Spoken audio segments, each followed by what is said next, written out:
Hello, guys. Today we're reading chapter 3 of Little Women.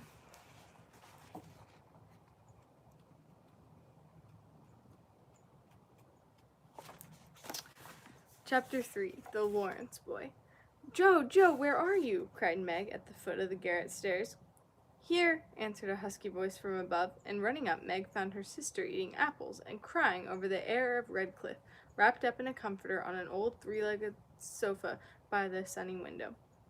This was Joe's favorite refuge, and here she left to retire with half a dozen russets and a nice book to enjoy the quiet and the society of a pet rat who lived nearby, and didn't mind her a particle. As Meg appeared, Scrabble whisked into his hole. Joe shook the tears off her cheeks and waited to hear the news. "Such fun! Only see, a regular note of invitation from Mrs. Gardner for tomorrow night," cried Meg, waving the precious paper, and then proceeding to read it with girlish delight. "Mrs. Gardner would be happy to see Miss March and Miss Josephine and a little dance on New Year's Eve. Marmee is willing we should go. Now what shall we wear?" "What's the use of asking that when you know we shall wear our poplins because we haven't got anything else?" answered Joe with a mouthful. "If only I had a silk," sighed Meg. "Mother always says I may when I'm 18, perhaps, but 2 years is an everlasting time to wait."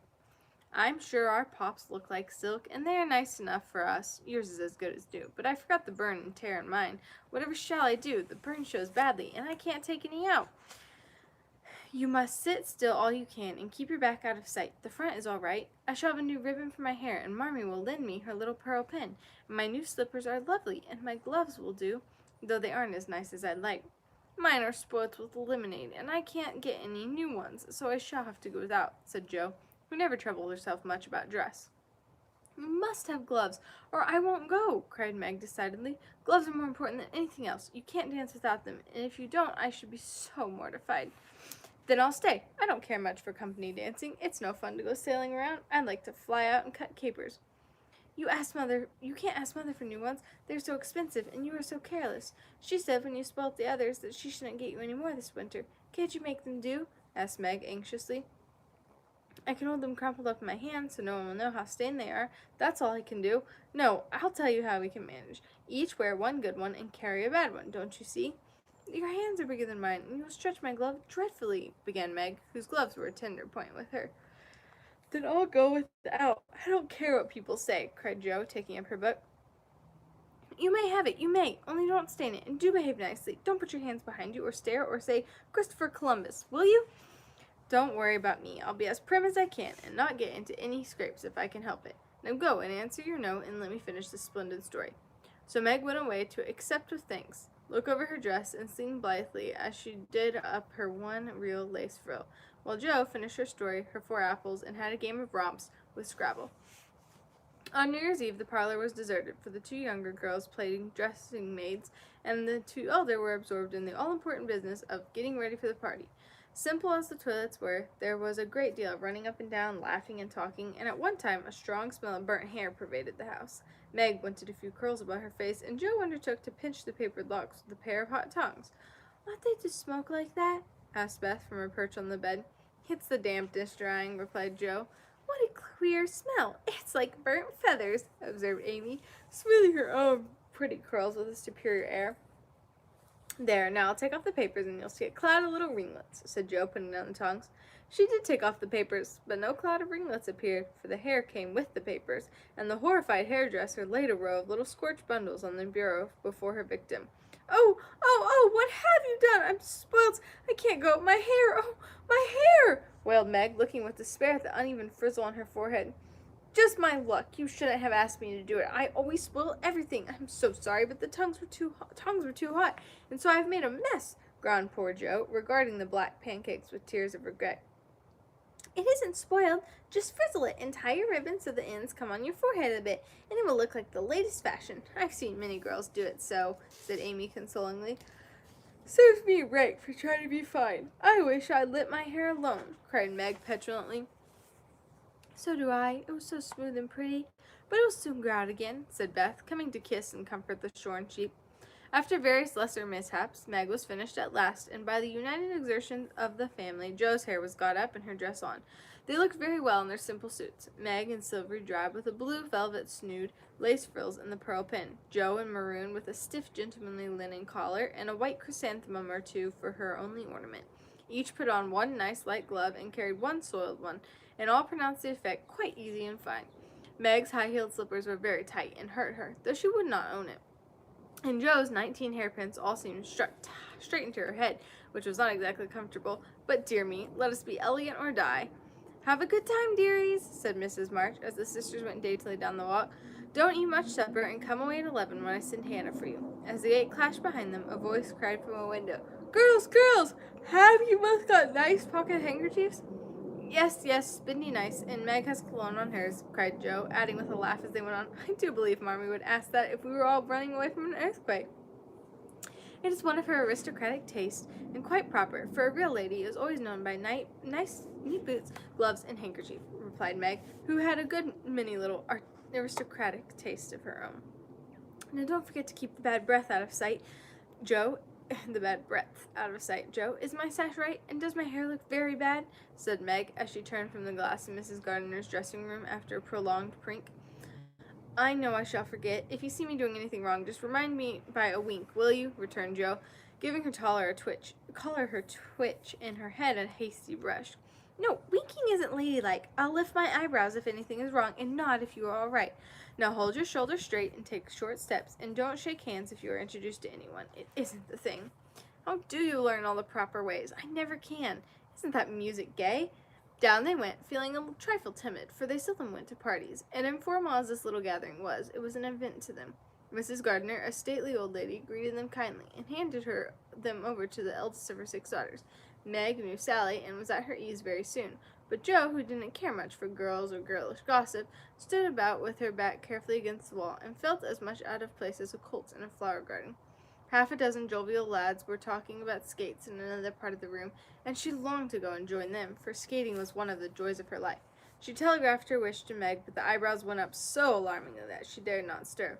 No one came to talk to her, and one by one the group near her dwindled away till she was left alone. She could not roam about and amuse herself, for the burnt breath would show, so she stared at people rather forlornly till the dancing began. Meg was asked at once, and the tight slippers tripped about so briskly that none would have guessed the pain their wearer suffered smilingly. Jo saw a big red-headed youth approaching her corner, and fearing he meant to engage her, she slipped into a curtained recess, intending to peep and enjoy herself in peace. Unfortunately, another bashful person had chosen the same refuge, for as the curtain fell behind her, she found herself face to face with the Lawrence boy. Dear me, I didn't know anyone was here, stammered Jo, preparing to back out as speedily as she had bounced in. But the boy laughed and said pleasantly, though he looked a little startled, Don't mind me, stay if you like. Shan't I disturb you?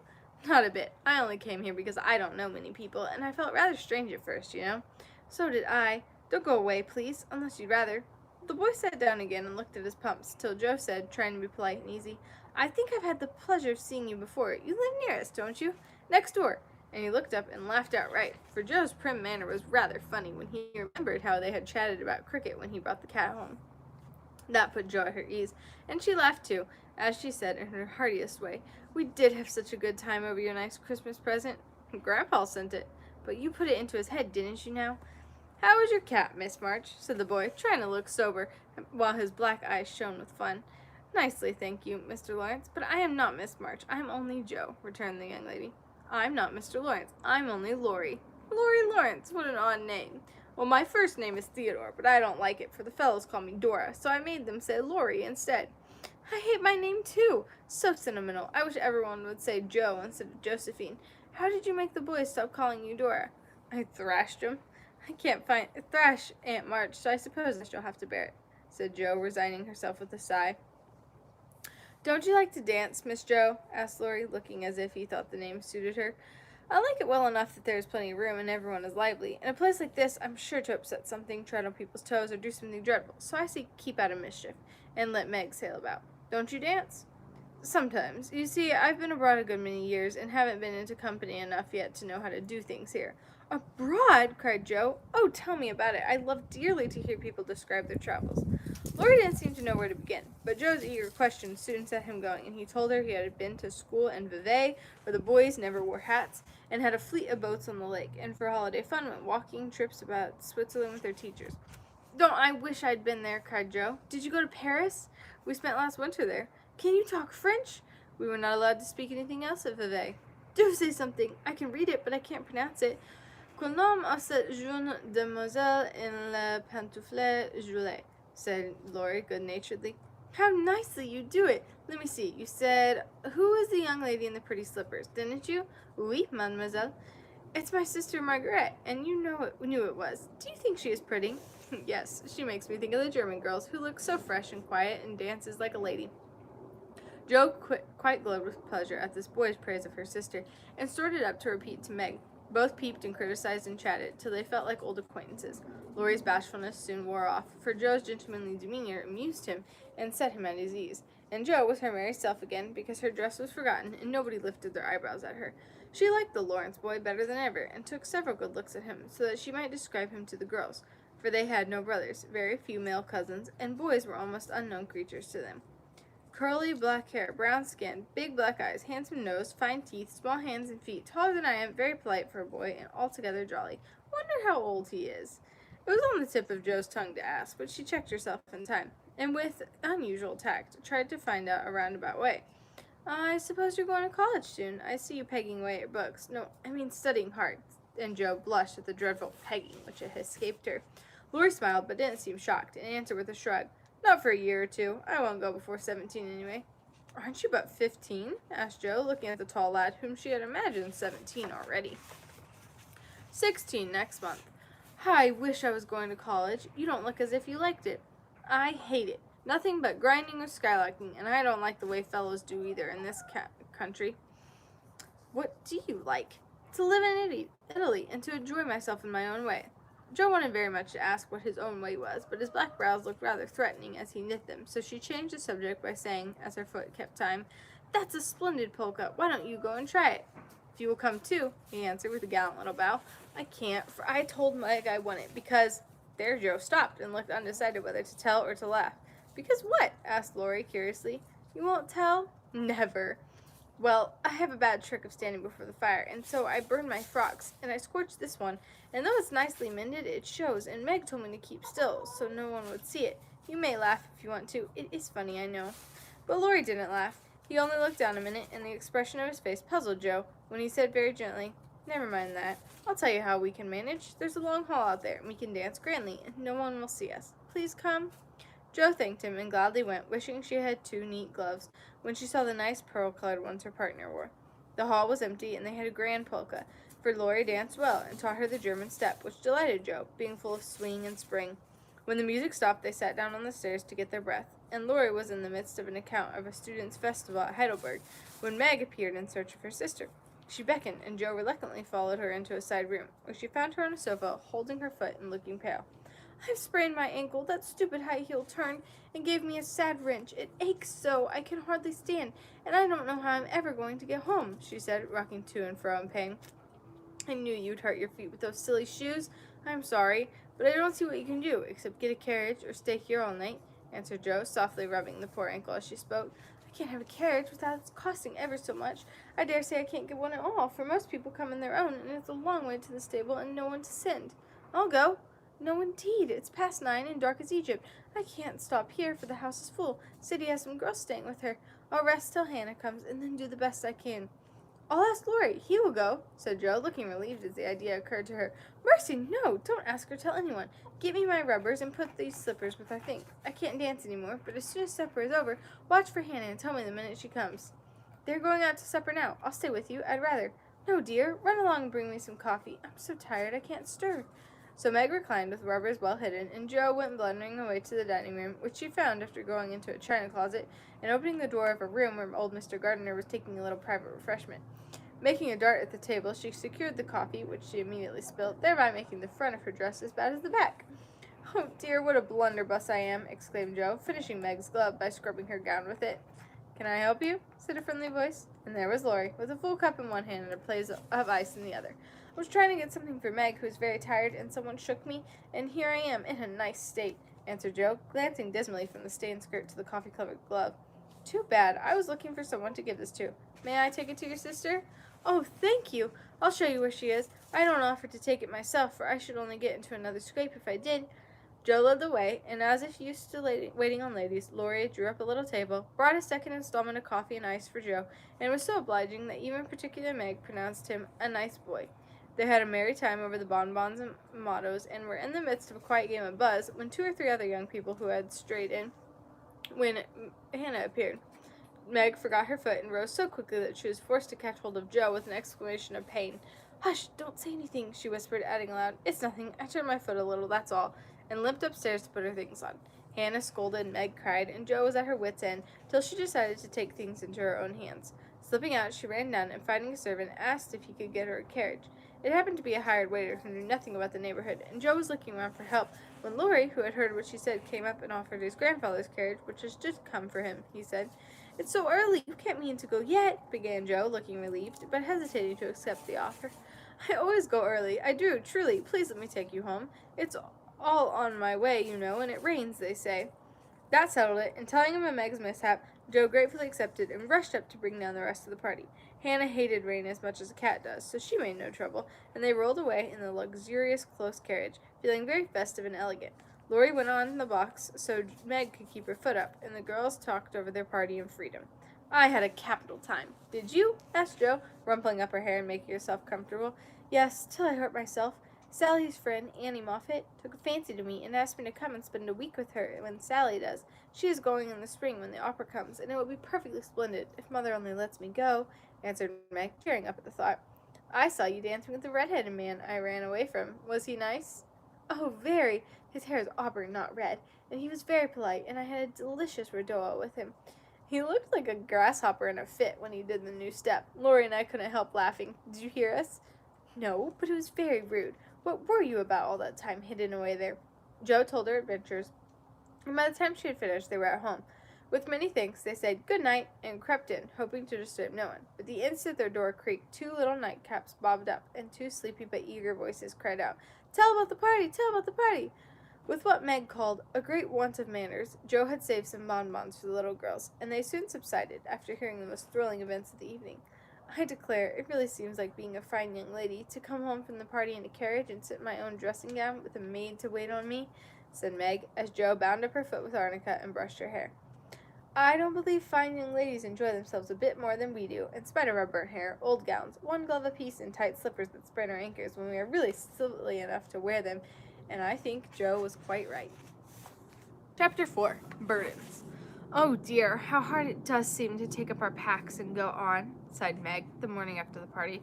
For now the holidays were over. The week of merrymaking did not fit her for going on easily with a task she never liked. "I wish it was Christmas or New Year all the time. Wouldn't it be fun?" answered Joe, yawning dismally. "We shouldn't enjoy ourselves half so much as we do now, but it does seem so nice to have little suppers and bouquets and go to parties and drive home and read and rest and not work. It's like other people, you know, and I always envy girls who do such things. I'm so fond of luxury," said Meg, trying to decide which of 2 shabby gowns was the least shabby. "Well, we can't have it, so don't let us grumble, but shoulder our bundles and trudge along as cheerfully as Marmee does. I'm sure Aunt March is a regular old man of the sea to me, but I suppose when I've learned to carry her without complaining, she will tumble off, or get so light that I shan't mind her." This idea tickled Joe's fancy, and put her in good spirits, but Meg didn't brighten, for her burden, consisting of 4 spoilt children, seemed heavier than ever. She had it hard enough even to make herself pretty, as usual, by putting on a black neck ribbon and dressing her hair in the most becoming way. "Where's the use of looking nice when no one sees me but those cross midgets, and no one cares whether I'm pretty or not?" she muttered, shutting her drawer with a jerk. "I shall have to toil and moil all my days with only little bits of fun now and then, and get old and ugly and sour because I'm poor and can't enjoy my life as other girls do. It's a shame." So Meg went down, wearing an injured look, and wasn't at all agreeable at breakfast time. Everyone seemed rather out of sorts and inclined to croak. Beth had a headache and lay on the sofa, trying to comfort herself with the cat and 3 kittens. Amy was fretting because her lessons were not learned, and she could not find her rubbers. Joe would whistle and make a great racket getting ready. Mrs. March was very busy trying to finish a letter, which must go at once, and Hannah had the grumps for being up late didn't suit her. "There never was such a cross family," cried Jo, losing her temper when she had upset an inkstand, broken both boot-lacings, and sat down upon her hat. "You're the crossest person in it," returned Amy, washing out the sum that was all wrong with the tears that had fallen on her slate. "Beth, if you don't keep those horrid cats down cellar, I'll have them drowned," exclaimed Meg angrily as she tried to get rid of the kitten, which had scrambled up her back and stuck like a bird just out of reach. Jo laughed, Meg scolded, Beth implored, and Amy wailed, because she couldn't remember how much 9 times 12 was. "Girls, do be quiet 1 minute. I must get this off by the early mail, and you drive me distracted with your worry," cried Mrs. March, crossing out the 3rd spoilt sentence in her letter. There was a momentary lull, broken by Hannah, who stalked in, laid 2 hot turnovers on the table, and stalked out again. These turnovers were an institution, and the girls called them muffs, for they had no others, and found the hot pies very comforting to their hands on cold mornings. Hannah never forgot to make them, no matter how busy or grumpy she might be, for the walk was long and bleak. The poor things got no other lunch, and were seldom home before 2. "Cuddle your cats and get over your headache, Bethy. Goodbye, Marmee. We are a set of rascals this morning, but we'll come home regular angels. Now then, Meg." And Jo tramped away, feeling that the Pilgrims were not setting out as they ought to do. They always looked back before turning the corner, for their mother was always at the window, to nod and smile and wave her hand to them. Somehow it seemed as if they couldn't have gone through the day without that, for whatever their mood might be, the last glimpse of that motherly face was sure to affect them like sunshine. "If Marmee shook her fist instead of kissing her hand to us, it would serve us right, for more ungrateful wretches than we are were never seen," cried Jo, taking a remorseful satisfaction in the snowy walk and bitter wind. "Don't use such dreadful expressions," said Meg, from the depths of the veil in which she had shrouded herself like a nun sick of the world. "I like good strong words that mean something," replied Jo, catching her hat as it took a leap off her head, preparatory to flying away altogether. "Call yourself any names you like, but I am neither a rascal nor a wretch, and I don't choose to be called so. You're a blighted being, and decidedly cross today because you can't sit in the lap of luxury all the time. Poor dear, just wait till I make my fortune, and you should revel in carriages, and ice cream, and high-heeled slippers, and posies, and red-headed boys to dance with." "How ridiculous you are, Jo!" But Meg laughed at the nonsense, and felt better in spite of herself. "Lucky for you I am, for if I put on crushed airs and tried to be dismal as you do, we should be in a nice state. Thank goodness, I can always find something funny to keep me up. Don't croak any more, but come home jolly, there's a dear." Jo gave her sister an encouraging pat on the shoulder as they parted for the day. I don't have any. This? Go inside. Go see.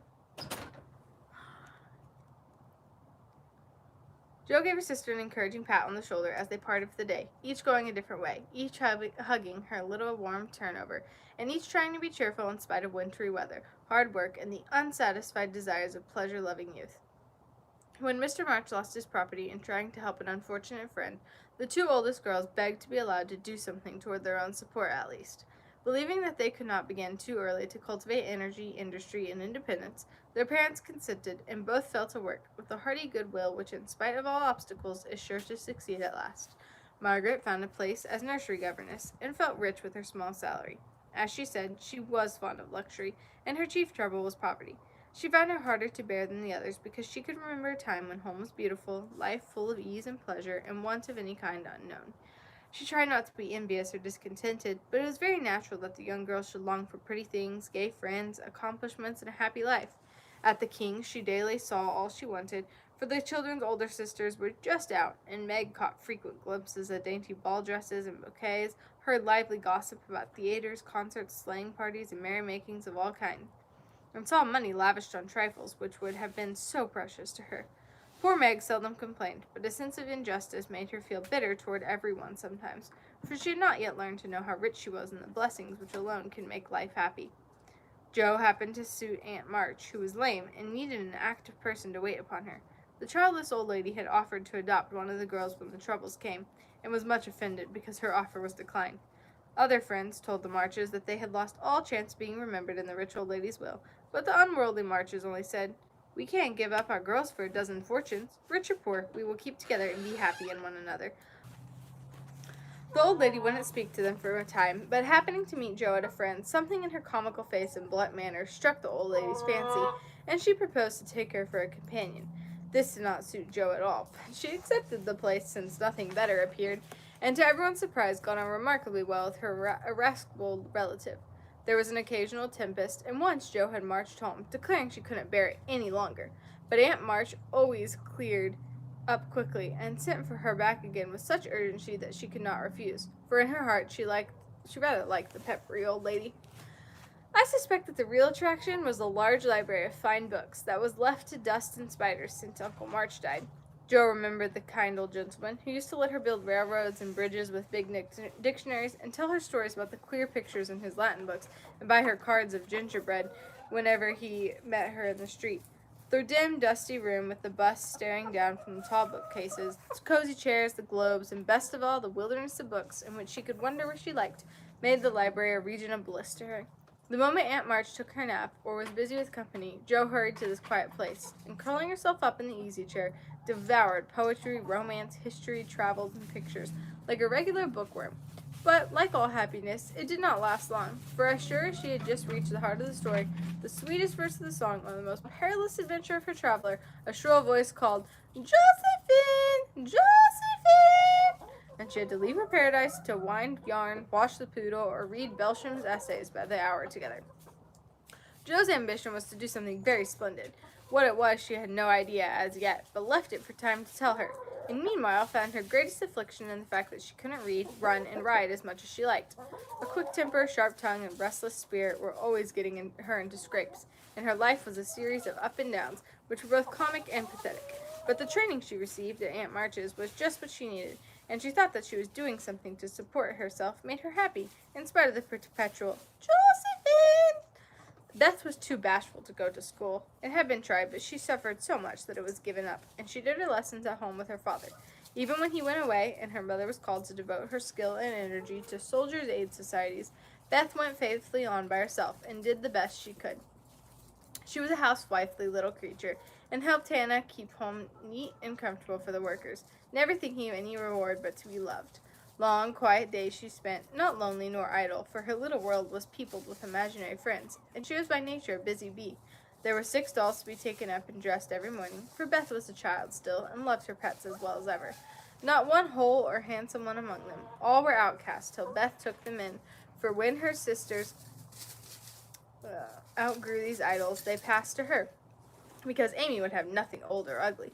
Beth cherished them all the more tenderly for that very reason, and set up a hospital for infirm dolls. No pins were ever stuck into their cotton vitals. No harsh words or blows were ever given them. No neglect ever sat in the heart of the most repulsive, but all were fed and clothed, nursed and caressed, with an affection that never failed.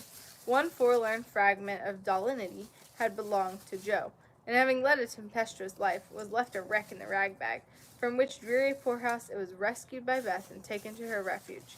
Having no top to its head, she tied on a neat little cap, and as both arms and legs were gone, she hid those deficiencies by folding it in a blanket and devoting her best bed to this chronic invalid.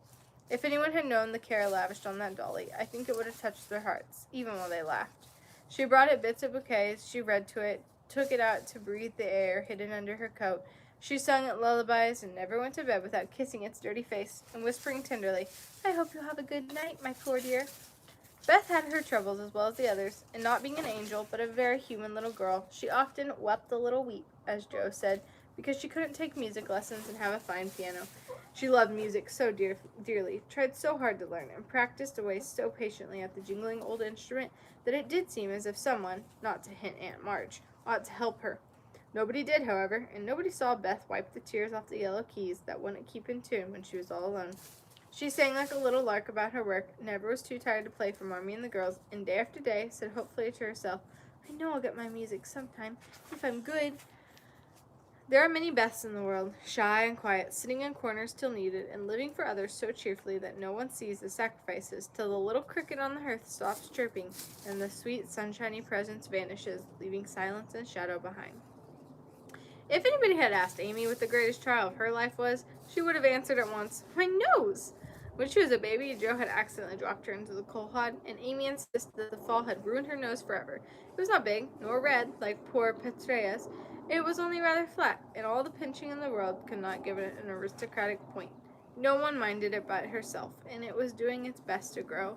but Amy felt deeply the want of a Grecian nose, and drew whole sheets of handsome one to console herself. Little Raphael, as her sisters called her, had a decided talent for drawing, and was never so happy as when copying flowers, designing fairies, or illustrating stories with queer specimens of art. Her teachers complained that instead of doing her sums, she covered her slate with animals. The blank pages of her atlas were used to copy maps on, and caricatures of the most ludicrous description came fluttering out of all her books at unlucky moments. She got through her lessons as well as she could, and managed to escape reprimands by being a model of deportment. She was a great favorite with her mates, being good-tempered and possessing the happy art of pleasing without effort. Her little airs and graces were much admired. So were her accomplishments, for beside her drawing she could play 12 tunes, crochet, and read French without mispronouncing more than two-thirds of the words.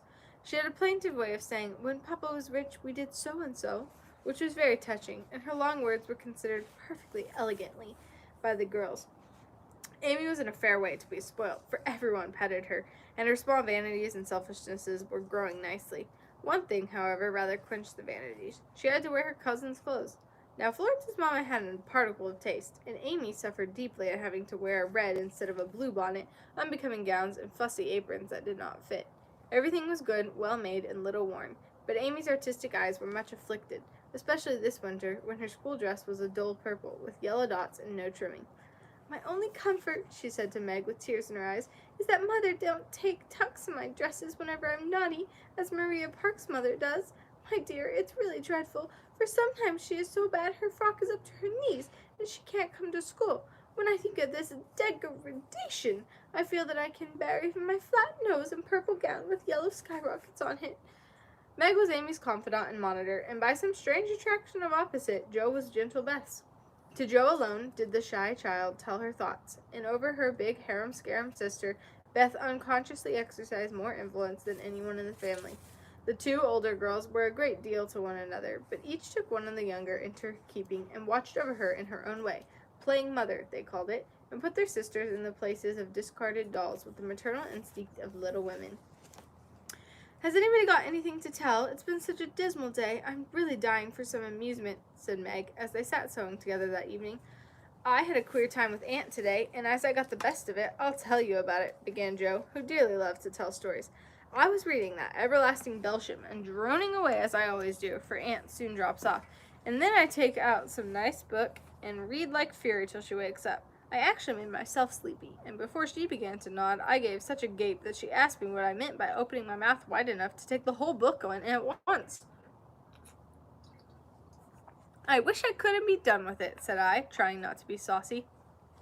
Then she gave me a long lecture on my sins and told me to sit and think over them while she just lost herself for a moment. She never finds herself very soon, so the minute her cat began to bob like a top-heavy dahlia, I whipped the Vicar of Wakefield out of my pocket and read away with one eye on him and one on Aunt. I just got to where they all tumbled into the water when I forgot and laughed out loud. Aunt woke up and, being more good-natured after a nap, told me to read a bit and show what frivolous work I preferred to the worthy and instructive Belsham. I did my very best, and she liked it, though she only said, "I don't understand what it's all about. Go back and begin it, child." Back I went, and made the primroses as interesting as ever I could. Once I was wicked enough to stop in a thrilling place and say meekly, "I'm afraid it tires you, ma'am. Shan't I stop now?"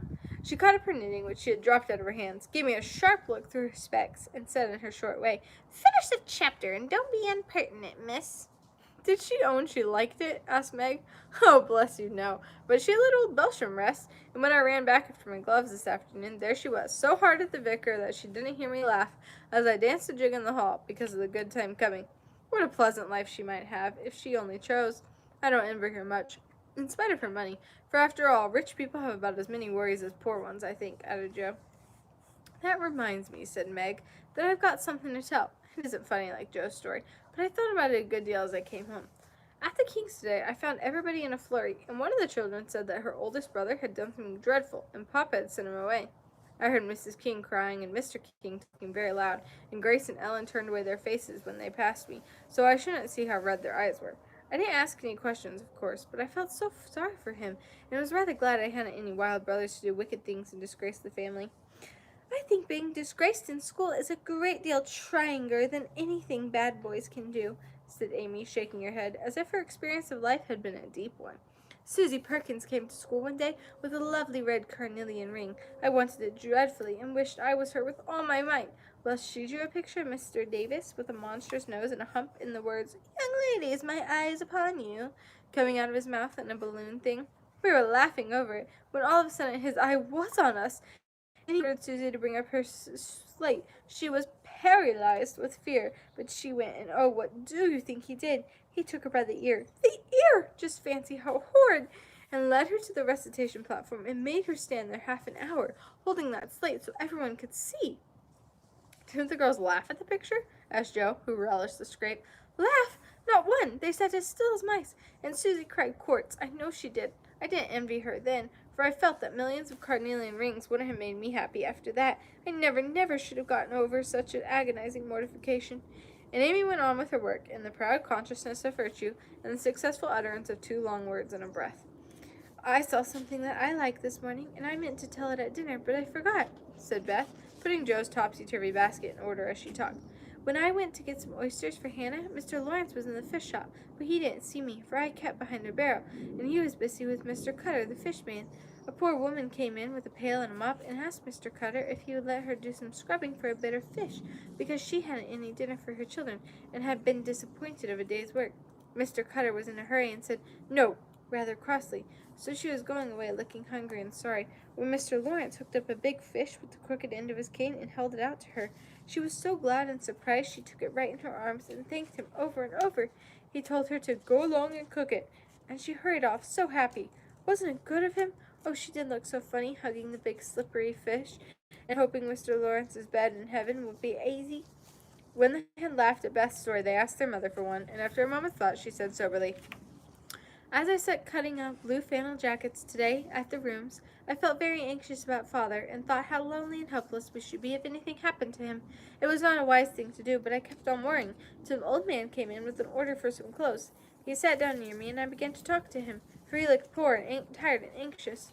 'Do you have sons in the army?' I asked, for the note he brought was not to me. 'Yes, ma'am. I had 4, but 2 were killed. One is a prisoner, and I'm going to the other, who is very sick in a Washington hospital,' he answered quietly. 'You have done a great deal for your country, sir,' I said, feeling respect now instead of pity. 'Not a mite more than I ought, man. I'd go myself if I was any use. As I ain't, I get my boys and give 'em free.' He spoke so cheerfully, looked so sincere, and seemed so glad to give his all, that I was ashamed of myself. I had given 1 man, and thought it too much, while he gave 4, without grudging them. I had all my girls to comfort me at home, and his last son was waiting, miles away, to say good-bye to him, perhaps. I felt so rich, so happy, thinking of my blessings, that I made him a nice bundle, gave him some money, and thanked him heartily for the lesson he had taught me. 'Tell another story, Mother, one with a moral to it, like this. I like to think about them afterwards if they are real, and not too preachy,' said Joe after a minute's silence. Mrs. March smiled and began at once, for she had told stories to this little audience for many years, and knew how to please them. Once upon a time there were 4 girls who had enough to eat and drink and wear, a good many comforts and pleasures, kind friends and parents who loved them dearly, and yet they were not contented. Here the listeners stole sly looks at one another, and began to sew diligently. These girls were anxious to be good, and made many excellent resolutions, but they did not keep them very well, and were constantly saying, "If only we had this," or "If we could only do that," quite forgetting how much they already had, and how many pleasant things they actually could do. So they asked an old woman what spell they could use to make them happy, and she said, "When you feel discontented, think over your blessings and be grateful." Here Joe looked up quickly, as if about to speak, but changed her mind, seeing that the story was not done yet. Being sensible girls, they decided to try her advice, and soon were surprised to see how well off they were. One discovered that money couldn't keep shame and sorrow out of rich people's houses. Another thought that, though she was poor, she was a great deal happier with her youth, health, and good spirits than a certain fretful, feeble old lady who couldn't enjoy her comforts. A third, that disagreeable as it was to help get dinner, it was harder still to have to go begging for it. And the fourth, that even carnelian rings were not so valuable as good behavior. So they agreed to stop complaining, to enjoy the blessings already possessed, and try to deserve them, lest they should be taken away entirely, instead of decreased. And I believe they were never disappointed, or sorry that they took the old woman's advice. "Now, Marmee, that is very cunning of you to turn our own stories against us, and give us a sermon instead of a romance," cried Meg. "I like that kind of sermon. It's the sort Father used to tell us," said Joe, thoughtfully putting the needle straight on Joe's cushion. I don't complain near as much as the others do, and I shall be more careful than ever now, for I've had warning from Susie's downfall," said Amy morally. "We needed that lesson, and we won't forget it. If we do, you just say to us, as old Chloe did in Uncle Tom, 'Tink of your mercies, chillin, tink of your mercies,'" added Jo, who could not, for the life of her, help getting a morsel of fun out of the little sermon, though she took it to heart